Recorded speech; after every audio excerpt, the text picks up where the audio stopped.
আমার এখনো বিশ্বাস হচ্ছে না এই টোটাল 3D সার্কিটটা সম্পূর্ণ প্রম্পট দিয়ে তৈরি করা। কোনো প্রকার টাকা পয়সা খরচ করা ছাড়াও সম্পূর্ণ রিয়েল লাইফ এক্সপেরিয়েন্স নিতে পারবেন এখান থেকে। কেমন হয় যদি শুধুমাত্র প্রম্পট দিয়ে সম্পূর্ণ 3D তে একটা সার্কিট ডিজাইন করে ফেলতে পারেন এবং কোনো প্রকার কম্পোনেন্ট কেনা ছাড়াই একটা ছোটখাটো রোবোটিক্স প্রজেক্ট সিমুলেট করে ফেলতে পারেন। আজকে আমরা সেটাই দেখব। প্রথমে ওপেন করে নেবেন যে কোনো একটা ব্রাউজার, তারপর সার্চ করবেন tinkercad.ai, তাহলে সরাসরি চলে যাবেন তাদের ওয়েবসাইটে। এখান থেকে ট্রাই ফ্রি এর উপর ক্লিক করবেন, দেন কন্টিনিউ উইথ গুগল দিয়ে আপনার জিমেল ইউজ করে একটা অ্যাকাউন্ট ক্রিয়েট করে ফেলবেন। অ্যাকাউন্ট ক্রিয়েট হয়ে গেলে সরাসরি চলে যাবেন তাদের ড্যাশবোর্ডে। উপরে বিল্ডার সেকশনে এখানে প্রম্পট দেওয়ার অপশন এবং স্টুডিও সেকশনে দেখতে পারবেন একটা 3D স্টুডিও, যেখানে লেফট সাইডে কিছু কম্পোনেন্ট আছে। প্রত্যেকটা কম্পোনেন্টের উপর ক্লিক করলে আপনার কম্পোনেন্টটা তাদের 3D ওয়ার্ক স্পেসে চলে আসবে। এতদিন আমরা যতগুলো সার্কিট সিমুলেটর দেখেছি সবগুলো 2D তে ছিল, এজন্য জাস্ট ড্র্যাগ এন্ড ড্রপ করলেই কাজ হতো।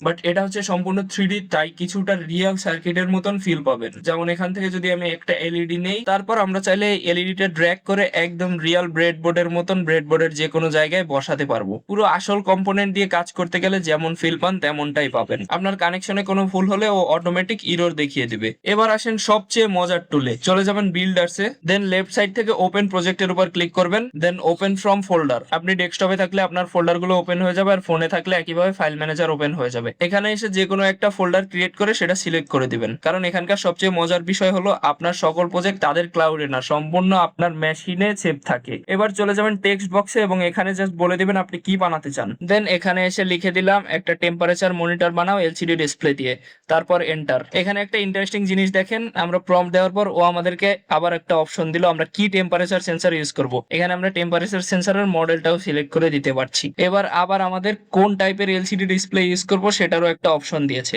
জাস্ট ইমাজিন আপনি প্রম্পটিং এর মাধ্যমে পুরো একটা প্রজেক্ট করে ফেলছেন, তাও আবার 3D তে। কিছুদিন আগে এই জিনিস চিন্তা করাও মুশকিল ছিল। এখানে প্রত্যেকটা প্রসেস দেখতে পাচ্ছেন, ও রেজিস্টার অ্যাড করছে, আরডুইনো উনো অ্যাড করছে। কাজটা বেশ ভারী হওয়া এখানে কিছু সময় লাগতে পারে, তারপরেও এখান থেকে দেখতে পারবেন প্রত্যেকটা চেকলিস্ট কাজ হচ্ছে আর গ্রিন মার্ক হয়ে যাচ্ছে। এন্ড কিছুক্ষণ পরেই আমাদের প্রজেক্ট রেডি। এখান থেকে প্রত্যেকটা ফাইল দেখতে পারবেন, ফাইলের ভিতর কি কি হয়েছে। এখানে অ্যাসেম্বলি গাইডটাও দেওয়া আছে। প্রজেক্ট রেডি হওয়ার পর জাস্ট উপরের লেফট সাইড থেকে স্টুডিওতে শিফট করবেন, তাহলেই দেখতে পারবেন 3D তে আপনার সার্কিট রেডি, পুরো আসল প্রজেক্টের মতো একদম। সকল কানেকশন, সকল রেজিস্টার এবং সকল কম্পোনেন্ট গুলো আছে। আমার এখনো বিশ্বাস হচ্ছে না এই টোটাল 3D সার্কিটটা সম্পূর্ণ প্রম্পট দিয়ে তৈরি করা। এই ডিসপ্লে, এই সেন্সর, এই মাইক্রো কন্ট্রোলার সবকিছু প্রম্পট দিয়ে তৈরি করা। এবার জাস্ট এই প্রজেক্টটাকে চালু করার জন্য উপরে সিমুলেটর উপর ক্লিক করতে হবে, তাহলেই পুরো কাজ হয়ে যাবে। নিচে সিরিয়াল মনিটরে সব ডাটাগুলো দেখতে পারবেন, কোনো ইরর থাকলেও এখানে দেখতে পারবেন।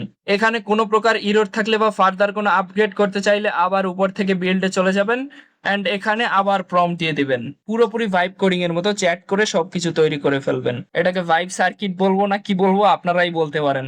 আর যারা রিসার্চ লেভেলে কাজ করেন তারা এখান থেকে বিভিন্ন রিয়েল ডাটা গুলো দেখতে পারবেন। এর সব ডকুমেন্টেশনও এখানে করা আছে। কোনো প্রকার টাকা পয়সা খরচ করা ছাড়াও সম্পূর্ণ রিয়েল লাইফ এক্সপেরিয়েন্স নিতে পারবেন এখান থেকে। আর আপনি যদি এভাবে প্রম্পটিং এর মাধ্যমে ভাইব সার্কিট তৈরি না করে সম্পূর্ণ নিজে নিজে করতে চান, সেক্ষেত্রে সরাসরি স্টুডিও থেকে এখানে প্রত্যেকটা কম্পোনেন্ট ড্র্যাগ এন্ড ড্রপ করে এখানে প্লেস করবেন এবং আপনার সার্কিট ডিজাইন করবেন। আমার এখন মনে হচ্ছে আমি চমৎকার একটা টুল সবার সামনে নিয়ে আসলাম। এখন থেকে হয়তো ভাইব সার্কিটটাও পপুলার হওয়া শুরু করবে।